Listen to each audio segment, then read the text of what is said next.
என்று பார்ப்போம்.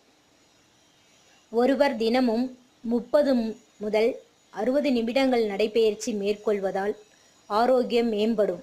பல்வேறு நோய்களில் இருந்து நம்மை பாதுகாத்து கொள்ளலாம்.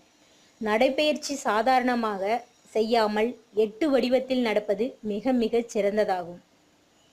இப்போது நாம் பார்ப்பது பயிற்சியும் செய்முறையும். படத்தில் இருப்பது போல் 6 அடி அகலம் மற்றும் 8 முதல் 12 அடி நீளம் அளவில் தரையில் 8 ஒன்று வரைந்து கொள்ளவும். அதை வடக்கு தெற்கு முகமாக வரைந்து கொள்ளவும். படத்தில் உள்ளது போல் அம்பு குறியிட்டு காட்டியது போல் பாதையில் 1 குறியில் ஆரம்பித்து 5 வரை சென்று மீண்டும் 1 வர வேண்டும். நடக்கும் பொழுது மிகவும் வேகமாகவோ அல்லது மிகவும் மெதுவாகவோ நடக்கலாகாது. மிகவும் இயல்பாக நடக்க வேண்டும்.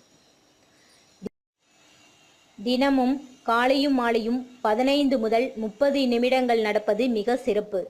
நடக்க வேண்டிய நேரம் காலை அல்லது மாலை மணி 5 மணி முதல் 6 மணி வரை.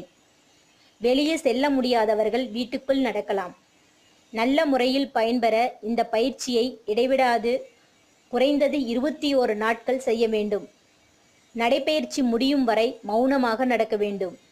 மனதிற்குள் மந்திரம் ஜெபித்தபடி நடக்கலாம். முத்திரைகள் செய்ய தெரிந்திருந்தால் பிராண முத்திரையில் நடக்கலாம். இப்பயிற்சியை தெற்கிலிருந்து வடக்கு நோக்கி அல்லது வடக்கிலிருந்து தெற்கு நோக்கி செய்ய வேண்டும். 15வது நிமிட முடிவில் 2 நாசி துவாரங்களின் மூலம் உள்ளிழுக்கப்பட்ட முழு மூச்சு காற்றையும் உணரலாம். பின்னர் நடைப்பயிற்சியானது மேலும் 15 நிமிட நேரம் தொடர வேண்டும். இதற்கிடைப்பட்ட நேரத்தில் மார்பு சளி தானாகவே வெளியே காரி உமிழ்வதாலோ அல்லது கரைந்து இறங்குவதை உணரலாம். பலன்கள்: இந்த பயிற்சியை காலை மாலை 1 மணி நேரம் செய்து வந்தால் உள்ளங்கை விரல்கள் இரத்த ஓட்டத்தினால் சிவந்திருப்பதை காணலாம். 70 வயது 50 வயதாக குறையும். முதுமை இளமையாகும். சர்க்கரை வியாதி குறைந்து முற்றிலும் குணமடையும். குளிர்ச்சியினால் ஏற்படும் தலைவலி மலச்சிக்கல் தீரும். முழுமையாக சுவாசிக்கப்படும் மூச்சு காற்றால் 5 கிலோ பிராணவாயு உள்ளே சென்று மார்பு சளி நீக்கப்படுகிறது. 2 நாசிகளும் முழுமையாக சுவாசிப்பதால் நாசியில் உண்டாகும் சளியிலிருந்து நிவாரணம் கிடைக்கிறது. கண் பார்வை அதிகரிக்கும். ஆரம்ப நிலை கண்ணாடி அணிவது தவிர்க்கப்படுகிறது. மற்றவர்களுக்கு மூக்கு கண்ணாடியின் பாயிண்ட் அதிகமாகாமல் பாதுகாக்கப்படுகிறது. செவிகளின் கேட்கும் திறன் அதிகரிக்கிறது. உடலினுள் அதிகப்படியான 5 கிலோ பிராணவாயுவால் உடல் சக்தி பெறுகிறது.